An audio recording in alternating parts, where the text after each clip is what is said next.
Creating proposals is hard work, especially with today's risk-averse buyers.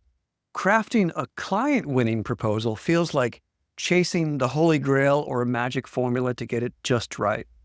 There is some truth to this. It's hard work. But where people often go wrong is that they put work into the wrong areas and in the wrong order. For years, I have been studying, building, and testing effective consulting proposals. Despite a wide variety of industries and context, I've discovered 8 non-negotiables, 8 sequential steps to crafting client-winning proposals. These steps form a story arc, enabling a prospect to say, yes, you've got it, that's me, let's do this.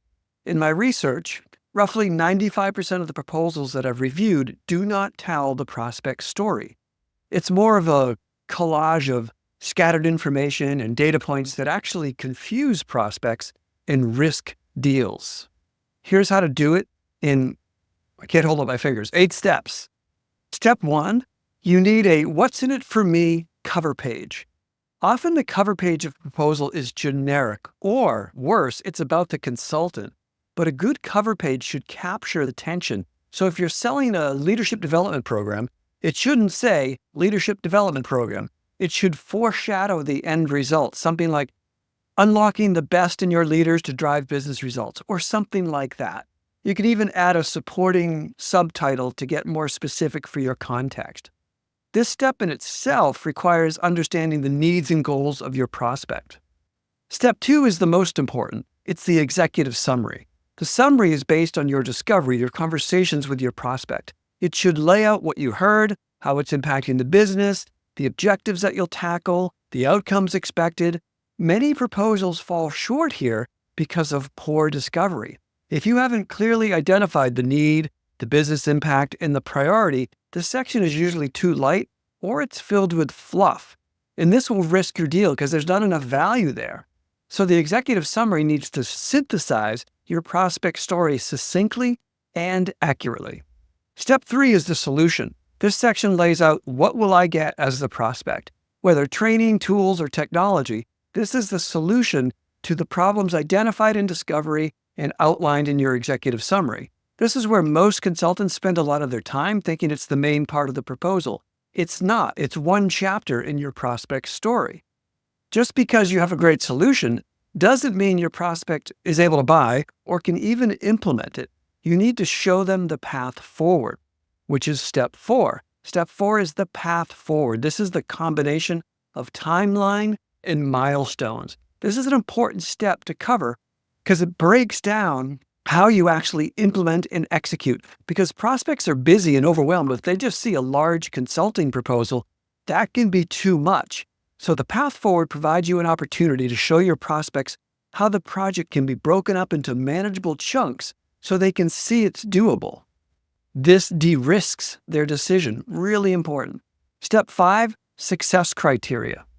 In this section, you want to highlight the expectations or the criteria for success, whether that's buy-in from certain folks in the organization, access to information, as well as the ways in which you'll measure success, such as surveys, feedbacks, key data points, and metrics. Again, super important. This success criteria will de-risk the decision because your prospect is going to be thinking, oh, look, they're going to be tracking success. They care about us being successful in this project. Show them that in your proposal.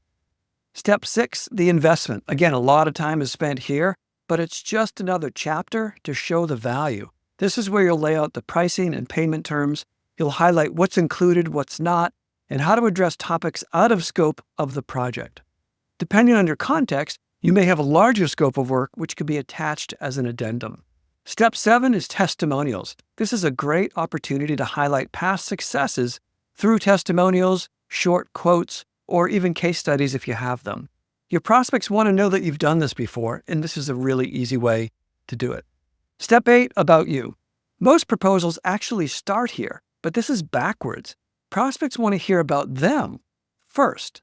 So put the about you at the end. This is a brief section about you or your firm, and it includes contact information, services offered, link to your website, credentials, etc. Now, hopefully you can see in these 8 steps the prospect-oriented story arc here. Step 1, this is what you're after, the end result. Step 2, these are the things in your way and the objectives you're looking to achieve. Step 3, this is the solution that can help you. Step 4, this is the path forward that enables you to actually do it. Step 5, here's how we'll track and measure your success. We're with you every step of the way.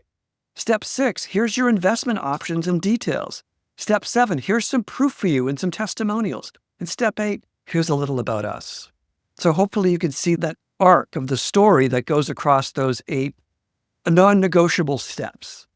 Every proposal is different because every prospect is different. Your context and your offer likely has a number of specific and unique variables.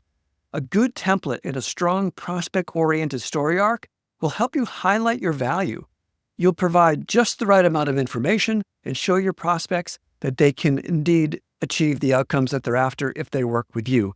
Do this well and you will win more clients. Reach out if you want help with your proposal. I hope this helps.